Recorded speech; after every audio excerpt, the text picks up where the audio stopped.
மாட்சிமை உமக்கன்றோ, துதியும் புகழும் சோத்திரமும் தூயவர் உமக்கன்றோ, மகிமை உமக்கன்றோ, மாட்சிமை உமக்கன்றோ, துதியும் புகழும் சோத்திரமும் தூயவர் உமக்கன்றோ. ஆராதனை ஆராதனை அன்பர் இயேசுவுக்கே, அன்பர் இயேசுவுக்கே, விலையேற பெற்ற உம் இரத்தத்தால் விடுதலை கொடுத்தீர். ராஜாக்களாக லேவியராக உமக்கென தெரிந்து கொண்டீர். ஆராதனை ஆராதனை என் அன்பர் இயேசுவுக்கே, என் அன்பர் இயேசுவுக்கே. வழிகாட்டும் தீபம் துணையாளரே, தேற்றும் தெய்வமே, அன்பால் பலத்தால் அனல் மூட்டும் ஐயா, அபிஷேகநாதனே. ஆராதனை ஆராதனை என் அன்பர் இயேசுவுக்கே. எப்போது இருக்கின்ற இனிமேலும் வருகின்ற எங்கள் ராஜாவே, உம் நாமம் வாழ்க, உம் அரசு வருக, உம் சித்தம் நிறைவேறுக. ஆராதனை ஆராதனை என் நண்பர் இயேசுவுக்கே, என் நண்பர் இயேசுவுக்கே. உம்மல்ல செயல்கள் மிகவும் பெரிய அதிசயம் அன்றோ, உம் தூய வழிகளில் நேர்மையான சத்திய தீபமன்றோ. ஆராதனை ஆராதனை என் நண்பர் இயேசுவுக்கே, என் நண்பர் இயேசுவுக்கே. மகிமை உமக்கன்றோ, மாட்சிமை உமக்கன்றோ, துதியும் புகழும் ஸ்தோத்திரமும் தூயவர் உமக்கன்றோ, துதியும் புகழும் ஸ்தோத்திரமும் தூயவர் உமக்கன்றோ. ஆராதனை ஆராதனை அன்பர் இயேசுவுக்கே, என் அன்பர் இயேசுவுக்கே. ஹல்லேலூயா ஹல்லேலூயா. அடுத்த பாடல் உம் நாமம் பாடணுமே ராஜமே துதிக்கணும். இந்த பாட்டு தெரியுமா? உம் நாமம் பாடணுமே, உம் அரசு வரணுமே, உம்மை போல் மாறணுமே. உம் நாமம் பாடணுமே ராஜா 91, உம்மை துதிக்கணுமே, உம்மை போல் மாறணுமே. ஒவ்வொரு நாளும் திருப்பாதம் ஓடி வரணுமே, உமது வசனம் தியானம் செய்து உமக்காய் வாழணுமே, உம்மை போல் மாறணுமே. இயேசுவே உம்மையே துதிக்கணுமே, இரவும் பகலும் ஆவியால் நிரம்பி ஜெபிக்கணுமே, ஜீவநதியாய் பாய்ந்து பிறரை வாழ வைக்கணுமே, உம்மை போல் மாறணுமே, உம்மையே துதிக்கணுமே. பேய்கள் ஓட்டி நோய்கள் போக்கும் பிரசங்கம் பண்ணணுமே, சிலுவை அன்பை எடுத்து சொல்லி சீடராகணுமே, உம்மை போல் மாறணுமே, உம்மை போல்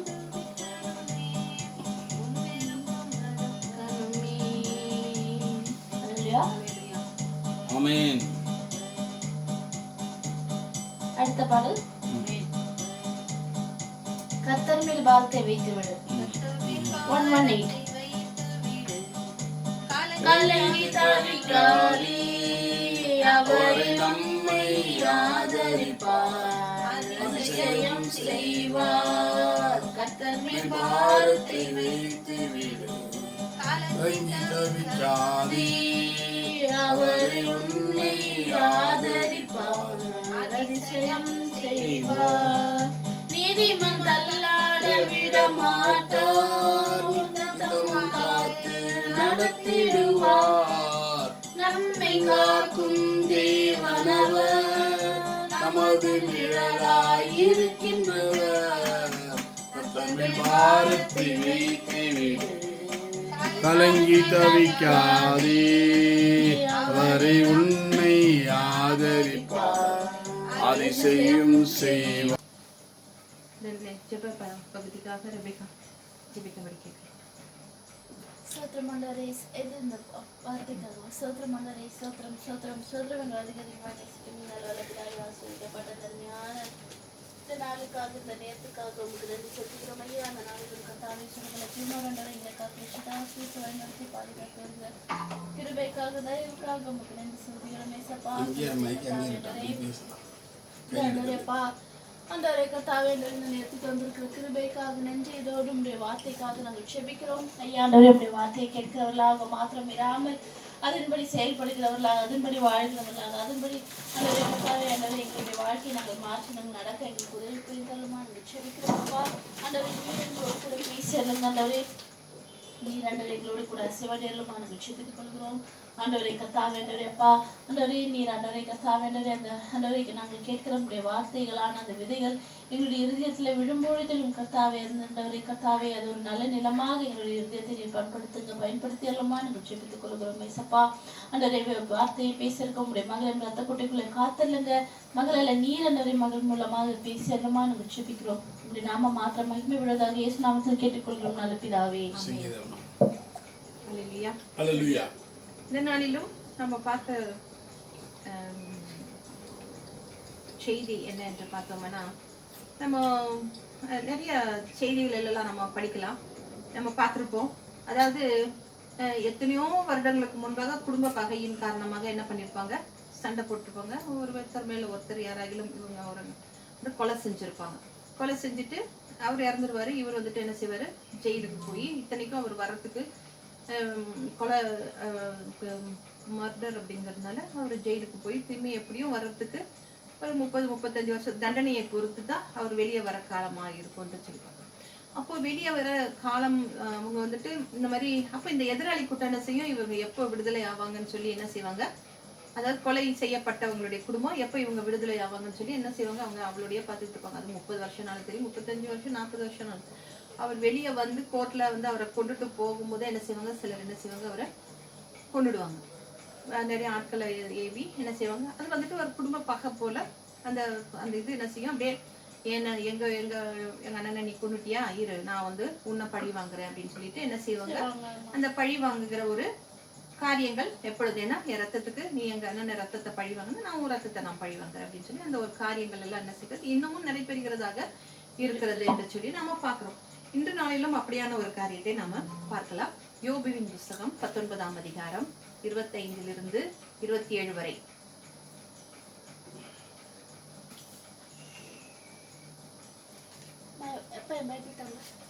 நீங்க படிக்கிறதுக்குள்ள நானே படிச்சிடறேன். என்ன யோபு புஸ்தகம் எங்கன்னு தேடணும். யோபு 19 25 - 27. யோபு 19:25-27. 25-27. I know that my Redeemer lives, and that in the end he will stand upon the earth. And after my skin has been destroyed, yet in my flesh I will see God. I myself will see him with my own eyes, and I not another. How my heart yearns within me.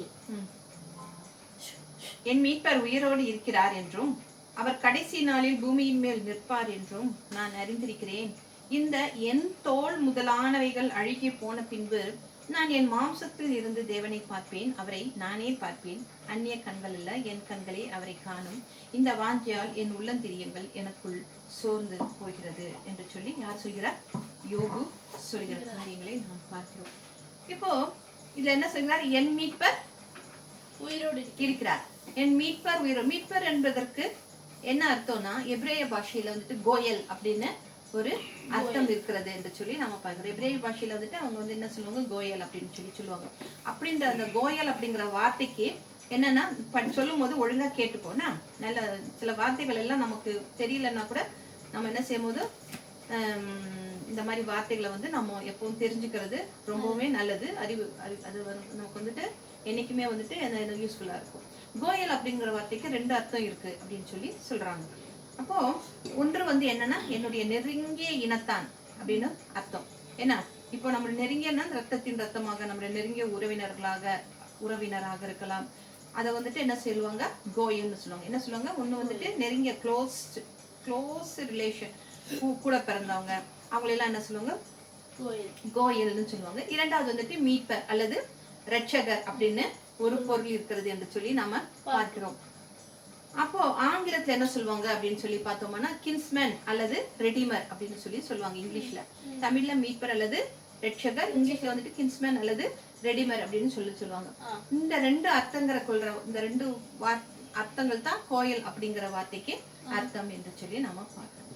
இப்போ மீட்பரை பற்றி நம்ம தியானிப்பதற்கு முன்னால யாரை பற்றி பார்க்கலாம். இப்ப நான் எந்த அதிகாரம் எடுத்தேன், யோபுவை பற்றி நாம ஒரு அறிமுகம், ஒரு சின்ன அறிவு. யோபு எந்த காலத்துல வாழ்ந்தார்? அவரு எந்த காலத்துலயா? யாரெல்லாம் இருந்த காலத்துல அவர் இருந்தாரு? யோபு தாவீது அவர்லாம் இருந்த காலத்துலயே, சாலமோன் அவர்லாம் இருந்தார். யோபு வாழ்ந்த காலம் வந்துன்னு சொன்னாங்கன்னா ஆபிரகாம் வாழ்ந்த காலத்துக்கு இணையான காலத்துல அவர் வாழ்ந்தார் அப்படின்னு சொல்லி சொல்லுவாங்க. ஆனா புத்தகம் வந்துட்டு ஆபிரகாம் இருந்த காலத்துக்கு இணையான காலத்துல தான் அவர் வாழ்ந்தார். ஆனா புஸ்தகம் பார்க்கும்போது தாவீது சங்கீதத்துக்கு முன்னால வரும். நெகேமியாக்கு அப்புறம் எஸ்ராக்கு அப்புறம்லாம் தான் இவருடைய புஸ்தகம் வரும். ஆனா அவர் வந்துட்டு எப்ப வாழ்ந்தாருன்னு சொல்லி சொன்னோம்னா நம்முடைய முற்பதாக்களாகி ஆபிரகாம், ஈசாக், யாக்கோப் அந்த வாழ்ந்த காலத்துல தான் அவர் வாழ்ந்தார் அப்படின்னு சொல்லி நாம பாக்குறோம். அது மாத்திரம் இல்லாமல் இந்த யோபுடைய புஸ்தகம் தான் ரொம்ப பழமையான புஸ்தகம் என்று சொல்லி நம்ம பாக்குறோம். இப்ப இந்த புஸ்தகத்தை நம்ம படிக்கிறோம் இல்லையா, யோபை பற்றி நம்ம படிச்சிருக்கோம். படிக்கும் போது நமக்கு என்னன்னு தோணும், நம்ம மனசுல என்ன ஒரு கேள்வி எழும். அவரை வந்துட்டு அதுல பார்க்கும்போது அவ்வளோ வேதனைகள் எல்லாம் அனுபவிக்கும் போது நம்ம என்ன நினைப்போம், ஏன் இப்படி தேவன் ஏன் இப்படி இருக்கிறாரு, ஏன் இப்படி பத்தருக்கும் நடுப்புல தேவன் ஒரு நல்லவரா இருக்க முடியுமா, ஏன் இவருக்கு வந்துட்டு இவ்வளவு பாடுகளையும் வேதனைகளையும் அவர் அனுமதித்தார் அப்படின்னு சொல்லி நம்ம நினைக்க கூடும். அதாவது யாருமே ஒழுங்கா படிக்காம சும்மா அப்படியே படிச்சுட்டு வரவங்க இவ்வளவு நல்ல மனுஷனா இருக்கிறாரு அவரு, இவருக்கு போய் ஏன் இவ்வளவு பாடுகளை அவர் கொடுத்தாரு அப்படின்னு சொல்லி மனுஷர்களுக்கும் நினைக்க தோணும். ஆனா தேவனை அவர் யோபுவை பற்றியே தேவன் ஒரு சாட்சி கொடுக்கிறாரு. என்னன்னு சொல்லி பார்த்தோம்னா அப்புறம் பாருங்க போனு, யோபுவை பற்றி தேவன் சாட்சி கொடுக்கிறார். என்னன்னு சொல்லி பார்க்கணும்னா யோபு தான் எப்படி இருந்தாரா, உத்தமனும் சன்மார்க்கனுமாக இருந்தார். ஆனா கர்த்தருக்கு பயந்து பொல்லாப்புக்கு விலகுகிற மனுஷனாக இருக்கிறார் அப்படின்னு சொல்லி ஒரு தடவை இல்ல, அவர் எத்தனை தடவை சொல்கிறார், 2 தடவை சொல்கிறாரு. பூமியில யோபுவை போல ஒரு மனுஷன் அவர் வாழ்ந்த காலத்துல இல்ல அப்படின்னு சொல்லி அவரு நல்ல ஒரு சாட்சி பெற்ற ஒரு மனிதனாக இருந்தார் சொல்லி பார்ப்போம். இப்படிப்பட்ட ஒரு உத்தமமான மனுஷனுக்கு தேவன் என்ன செய்யறாரு, ஒரு சில சோதனைகளை அனுமதிக்கிறார். யார் மூலியமா? பிசாசின் மூலியமாக சில சோதனைகளை அவர் அனுபவிக்கிறத பார்க்கணும். யோபு ஒரே நாள்ல என்ன செய்யறாரு, ஒரே நாள்லயே எல்லாத்தையுமே இழந்துடுறாரு. அடுத்தடுத்து கொஞ்சம் நாள் கழிச்சுலாம் இல்ல, ஒரே நாள்ல தன்னுடைய ஆஸ்தி, ஐஸ்வர்யம், சம்பத்து எல்லாத்தையுமே இழந்து போறார். அது மாத்திரம் இல்லாம ஒரே நேரத்துல தன்னுடைய 10 பிள்ளைகளையும் அவர் என்ன செய்கிறவராக இருக்கிறார், இழந்து போகிறவராக இருக்கிறார் என்று சொல்லி நாம பாக்குறோம். அதுல இருக்கிற 7 ஆண் பிள்ளைகளும் 3 பெண் பிள்ளைகளுமாக இருந்தார்கள் அப்படின்னு சொல்லி பார்க்கிறோம். எல்லா நாளும் எல்லாருமே ஒரே நாளில மரித்து போகிறார்கள் என்று சொல்லி பார்க்கிறோம். அது மாத்திரம் இல்லாம யோபுக்கு என்ன வருகிறது, கொடிய நோய்கள் வருகிறது, கொடிய வேதனையில் அவர் இருக்கிறார் என்று சொல்லி பார்க்கிறோம். அப்போ இல்ல லெப்ரசி எல்லாம் கிடையாது, அவருக்கு பற்கள், உடல் முழுவதும் பற்களால் அவர் நிறைந்து காணப்படுகிறார் என்று சொல்லி நம்ம பார்க்கிறோம். அப்போ பிசாசு வந்துட்டு என்ன செய்யுது, இதெல்லாம் பார்த்தாது அப்படின்னு சொல்லிட்டு என்ன செய்கிறது, ஆண்டவர்கிட்ட போய் என்ன கேட்கிறான், அனுமதி கேட்கிறான்.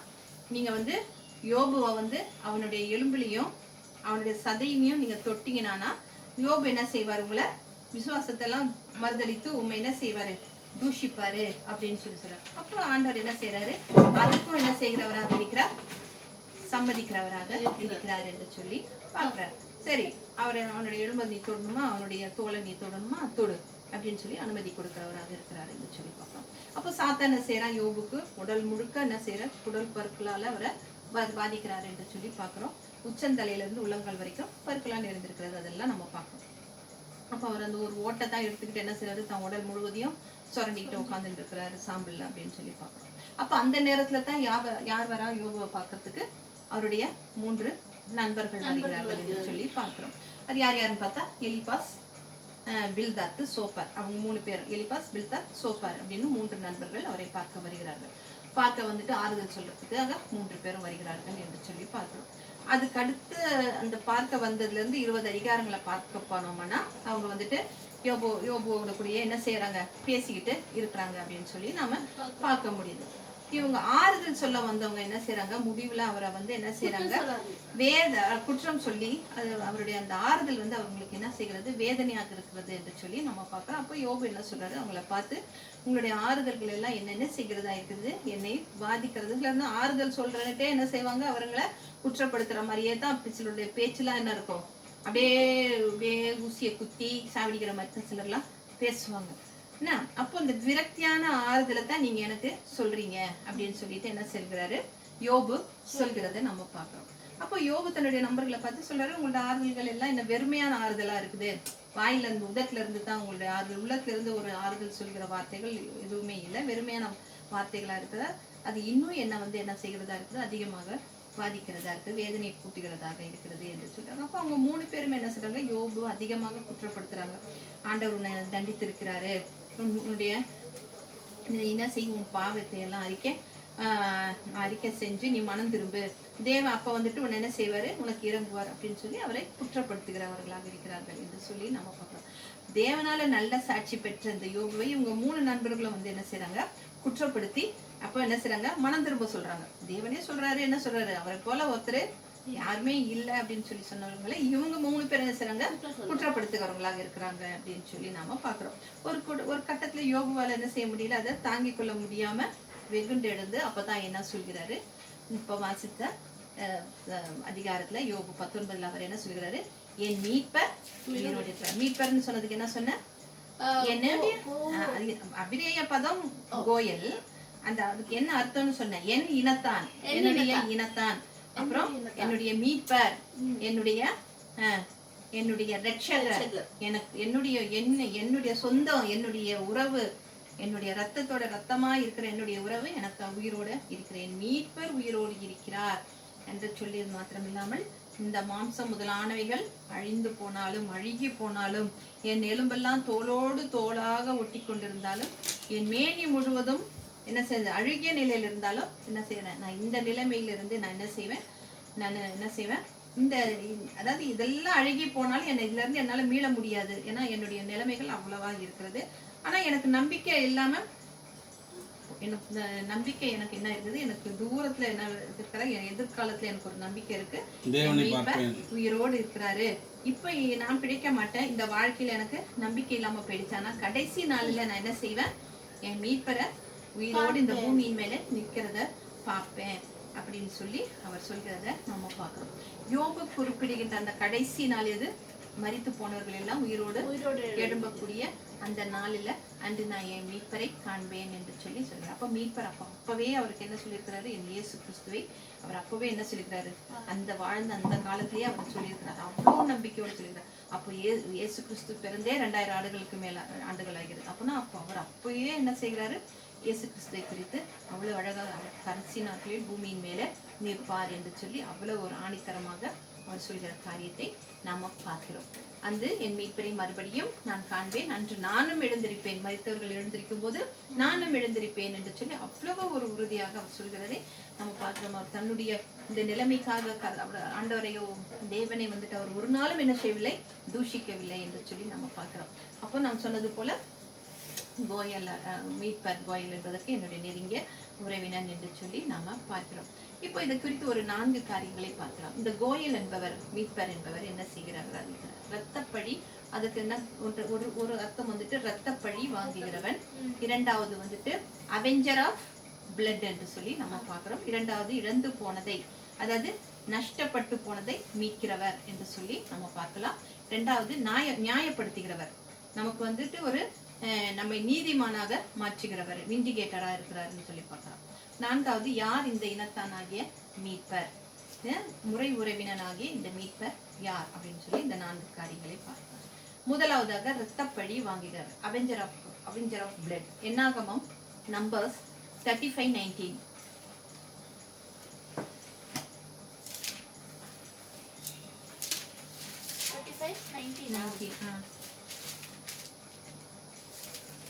The avenger of blood shall put the murderer to death. When he meets him, he shall put him to death. அப்போ பழைய மோசே காலத்துல என்ன சொல்லியிருக்காங்க? பழி வாங்க வேண்டியவனை, கொலை பாதகனை கொல்ல வேண்டும், அவனை கண்ட மாத்திரத்தில் அவனை கொன்று போடலாம்.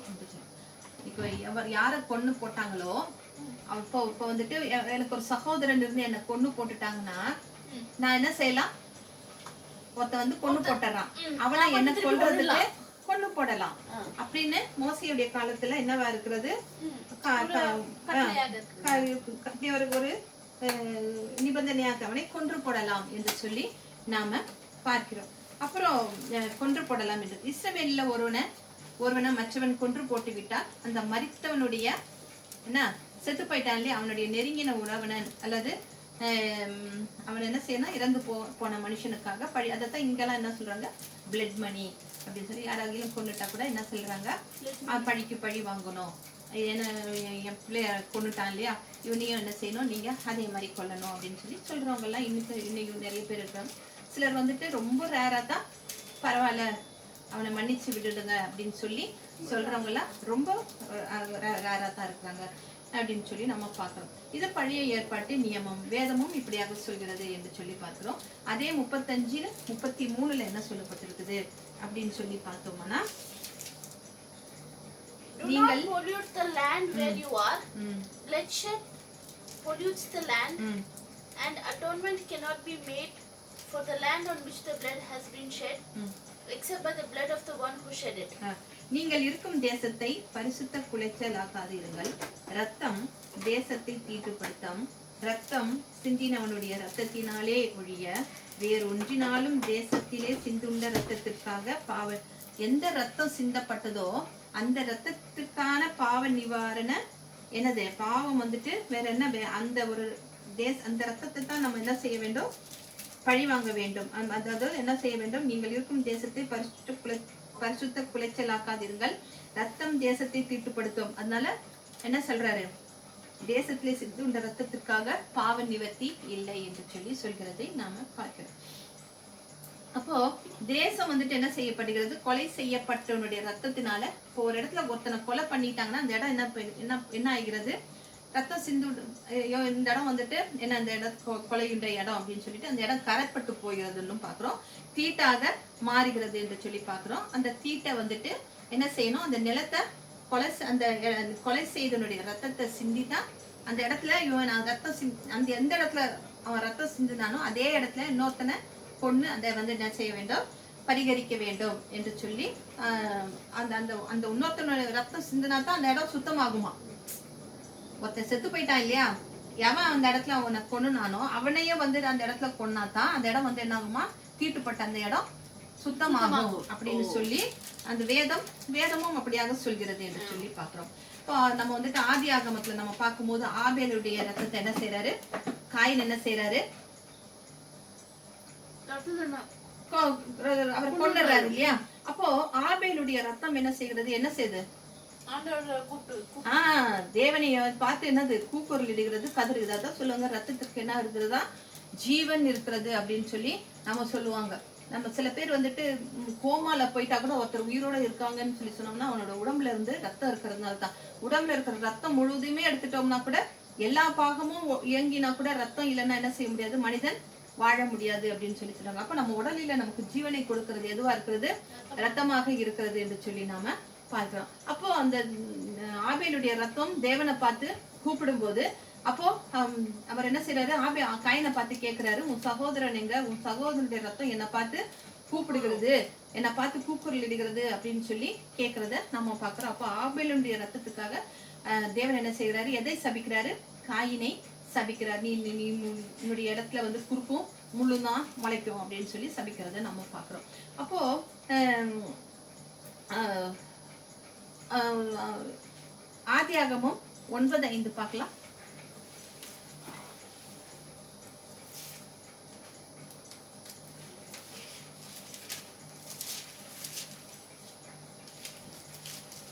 And for your lifeblood, I will surely demand an accounting. I will demand an accounting from every animal, and from each man too. I will demand an accounting for the life of his fellow man. உங்களுக்கு உயிராய் இருக்கிற உங்கள் இரத்தத்திற்காக பழி வாங்குவேன். சகல சகல ஜீவனிடத்திலும் மனுஷனிடத்திலும் பழி வாங்குவேன். மனுஷனுடைய உயிருக்காக அவனவன் சகோதரனிடத்தில் பழி வாங்குவேன் என்று சொல்லுகிறதாக நாம பார்க்கிறோம். அப்போ மனுஷனை கர்த்தர் வந்து என்ன செய்யறாரு? யாருடைய சாயல்ல படுத்துறாரு? அதுலயே 11 என்ன போட்டிருக்கு?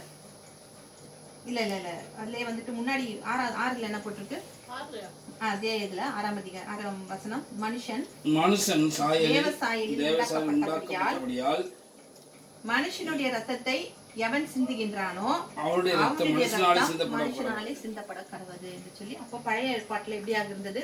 ஒருத்தனை கொன்னோம்னா எவன் கொன்னானோ அவனும் அந்த இடத்துல என்ன செய்யப்பட வேண்டும்?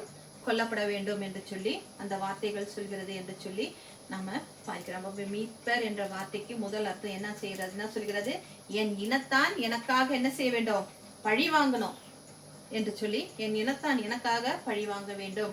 ஒரு அநியாயம் நடந்து விட்டால் என் இனத்தான் எனக்காக பழி வாங்க வேண்டும். அதே மாதிரி உபாகமம் 32:35, Deuteronomy 32:35,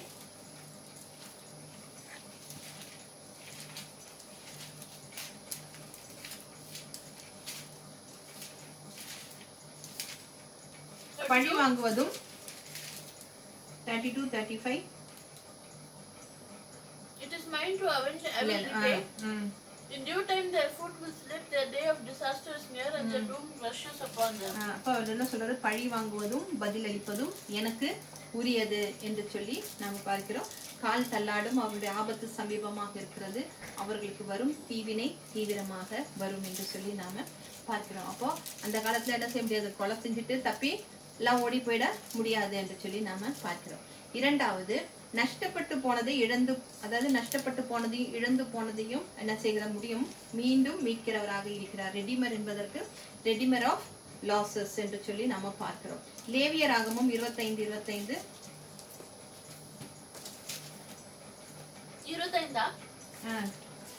Leviticus 25:25. If one of your countrymen becomes poor and sells some of his property, his nearest relative is to come and redeem what his countryman has sold. உங்கள் சகோதரன் தரித்திரப்பட்டு தன் காணி ஆட்சியிலே சிலதை விற்றார், அவன் இனத்தான் ஒருவன் வந்து தன் சகோதரன் விற்றதை மீட்கட்டும். முதல்ல என்ன பார்த்தோம்? தன்னுடைய சகோதரனை எவனாச்சும் ஒருத்தன் கொலை பண்ணிட்டான்னா என்ன செய்ய வேண்டாம்? அந்த சகோதரன் கொலை செஞ்சவனை கொன்னு அந்த ரத்தத்தை என்ன வேண்டாம்? அந்த இடத்துல எந்த இடத்துல தீட்டுப்பட்டதோ அந்த இடத்துல ரத்தத்தை சிந்த வேண்டும் என்று சொல்லி பார்த்தோம். இதுல என்ன சொல்லப்பட்டிருக்குதுன்னா, ஒருத்தனுடைய சகோதரன் வந்துட்டு எப்படியா இருந்தாலும் தரித்திரனாக இருந்தால், தரித்திரப்பட்டு என்ன செய்யறான்? தன்னுடைய அவன் ரொம்ப இதா இருக்கான், தரித்திரனா இருக்கானா, ஒண்ணுமே இல்ல, அதுக்காக தன்கிட்ட இருக்கிற எதையாவது விற்க போறான் அப்படின்னு சொல்லி பார்த்தோம்னா, அவனுடைய சகோதரன் ஒரு நல்ல நிலைமையில இருந்தானா அவன் என்ன செய்ய வேண்டும்? தன் சகோதரனுக்கு உதவி செய்து என்ன செய்ய வேண்டும்? அவன் வந்து விற்றதை எல்லாம் என்ன செய்ய வேண்டும்? அவன் மீட்க வேண்டும் என்று சொல்லி நம்ம பாக்குறோம். அப்போ இது வந்துட்டு வெறும் காணியாட்சின்னு சொல்லும் போது நிலம் மாத்திரம் இல்ல, எந்த ஒரு பொருளாக இருந்தாலும் சரி, ஆடாக இருந்தாலும் சரி, மாடாக இருந்தாலும் சரி, இல்ல எதையாவது அடகு வச்சிருந்தாலும் சரி, அவனுடைய இனத்தான் வந்து என்ன செய்ய வேண்டும்? அவனுக்காக அவனுடைய சகோதரன் வந்து, அதான் இனத்தான் என்னும் போது நம்மளுடைய சகோதரன், நம்முடைய நெருங்கிய ரத்த உறவு உள்ளவன் வந்து என்ன செய்ய வேண்டும்? அதை மீட்க வேண்டும் என்று சொல்லி பார்க்கிறோம். அதுக்கு பேர் தான் என்ன செய்ய வேண்டும்? அதுக்கு பேர் தான் என்னது? மீட்பர் என்று சொல்வார்கள் என்று சொல்லி நம்ம பார்க்கிறோம். இஸ்ரவேல்ல அந்த மக்களுக்கு எப்படிப்பட்ட நஷ்டம் வந்தாலும் சரி, இழப்பு வந்தாலும் சரி, நம்ம லேவி ராகத்துல பார்க்கும் போது 50 வருடங்களுக்கு ஒரு முறை யூபிலி வருஷம் என்று ஒரு ஆண்டு வரும் என்று சொல்லி நம்ம பாக்குறோம். அந்த யூபிலி வருஷத்துல என்ன செய்வாங்க?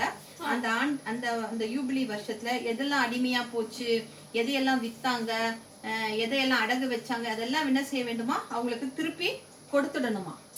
யார்கிட்ட வச்சாங்களோ அவங்க என்ன செய்யணும்? யார் விட்டாங்களோ அவங்களுக்கு என்ன செய்ய வேண்டாம்? அடகு கொடுத்திருந்தாங்களோ இல்ல அவங்களால அது மீட்கப்படாம போயிருந்தா கொண்டிருந்தாலும் அதை என்ன செய்ய வேண்டுமா? அவங்க வந்துட்டு திருப்பி கொடுத்து விட வேண்டும் என்று சொல்லி, அதுதான் யூபிலி வருஷம் என்று சொல்லி நாம பாக்குறோம். இது வந்துட்டு வேதத்தின் நியமம் என்று சொல்லி நம்ம லேவியராகமம் 25ஆம் அதிகாரத்தை பார்த்தோம்னா அதுல வந்துட்டு அப்படியே எல்லாமே கொடுக்கப்பட்டிருக்கிறத நம்ம பார்க்கலாம். அப்போ காணியாட்சி அதுன்னு மாத்திரமல்ல, இஸ்ரவேல் இப்போ சிலர் வந்துட்டு என்ன செய்வாங்க, எதுவுமே இல்லைன்னா கூட என்ன செய்றாங்க, சில இடங்கள்ல போய் அடிமையாவே தங்களை விற்று போட்டுருவாங்க.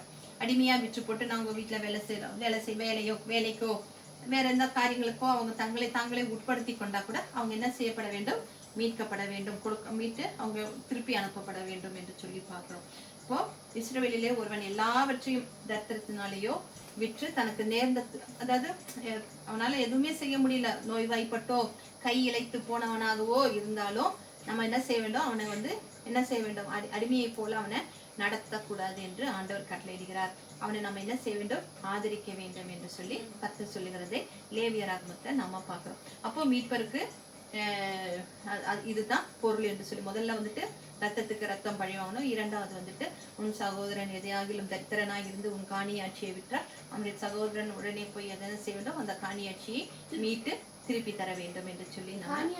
காணியாட்சினா நிலங்கள், எதையாவது என்னால முடியல, எனக்கு எதுவுமே இல்லை, இதை நான் வித்துதான் என்ன செய்ய வேண்டும், நான் வாழணும் அப்படிங்கிற ஒரு ரொம்ப ஏழ்மை நிலைமையில இருக்கும் பொழுது இதுதான் எனக்கு சோர்ஸ், இதை வித்துதான் நான் வாழ போறேன், கொடுக்க போறேன் அப்படின்னும் போது அவருடைய இது நம்ம பார்க்கிறோம் இல்லையா, அந்த சாரிபாத்தின் விதவை எதுவுமே இல்லை, எனக்கு இருக்கிறதே இந்த ஒரு அடையும் இதுவும் தான், இதை நானும் என் மகனும் சாப்பிட்டு மறிக்க போறோம் அப்படின்னும் போதுதான் அவர் வந்துட்டு எலியா வந்துட்டு அதிசயங்களை செய்கிறதை நம்ம பார்க்கிறோம் இல்லையா.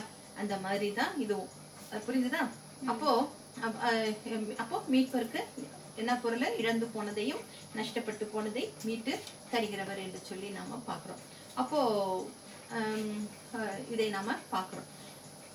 இப்போ யோபனுடைய காரியத்தை நாம பார்க்கும்போது பிசாசு என்ன செய்கிறது, யோபனுடைய ஐஸ்வர்யம், ஆஸ்தி, சம்பத்து எல்லாத்தையும் அழித்து விடுகிறான். அவனுடைய உச்சந்தலை முதல் உள்ளங்கால் வரை எல்லாத்தையும் என்ன செய்கிறான், பருக்களால நிறுத்துகிறான் என்று சொல்லி பார்க்கிறோம். இப்ப யோவான் 10:10 என்ன சொல்கிறதாக இருக்கிறது, திருடன் திருடவும் கொல்லவும் அழிக்கவும் வருகிறான் என்று வேறொன்றுக்கும் வரான், நானோ அதற்கு ஜீவன் உண்டாயிருக்கவும் அது பரிபூரணப்படவும் வந்தேன் என்று சொல்லி அவர் சொல்லுகிறத பார்க்கிறோம். அப்போ வீழ்ந்து போனதை, நஷ்டப்பட்டதை மீட்டெடுத்து கொடுக்கிறவர் யாராக இருக்கிறார், நம்முடைய கர்த்தராகிய இயேசு கிறிஸ்துவாக இருக்கிறார் என்று சொல்லி பார்க்கிறோம். இயேசு கிறிஸ்து நமக்கு கொடுக்க வந்தது நித்திய ஜீவனை கொடுக்க வந்திருக்கிறார். நம்ம பரிபூர்ணம் அடைய வேண்டும், அபண்டன்ட் லைஃப் நமக்கு கிடைக்கணும் அப்படிங்கிறதுக்காக தான் அவர் வந்தார் என்று சொல்லி நம்ம பார்க்கிறோம். நம்ம ரூத் புஸ்தகத்தை பார்க்கும்போது ரூத் என்ன செய்யறாங்க, தன்னுடைய கணவனை இழந்து என்ன செய்யறாங்க, தன்னுடைய ஆஸ்தி அவங்க எல்லாத்தையும் வித்துட்டு அங்கிருந்து எங்க வராங்க, மோவாபில இருந்து எங்க மறுபடியும் எங்க வராங்க, இஸ்ரவேலுக்கு வராங்கன்னு சொல்லி நம்ம பார்க்கிறோம். வரும்பொழுதுதான் அவங்க என்ன செய்யறாங்க, தற்செயலா யாருடைய நிலத்தை பாக்குறாங்க, போவாசுடைய நிலத்தை பார்த்து அந்த நிலத்துல அவங்க வேலை செய்யறத நம்ம பார்க்கிறோம். அங்க வந்துட்டு கதிர இருக்கவங்க பின்னாடி போய் அவங்க கதிரெல்லாம் பொறுக்கிறதெல்லாம் நம்ம பார்க்கிறோம். அப்போதான் போவாஸ் வந்துட்டு என்ன செய்யறாங்க, ரூத்தை பார்த்து சொல்கிறார், உன் செய்கைக்கு தக்க பலனை என்ன செய்வார், உன் தேவனாகிய கர்த்தர் உனக்கு கட்டளையிடுவார், இஸ்ரவேலின் தேவனாகிய கர்த்தருடைய சட்டைகளின் கீழ் அடைக்கலமாக வந்த உனக்கு அவர்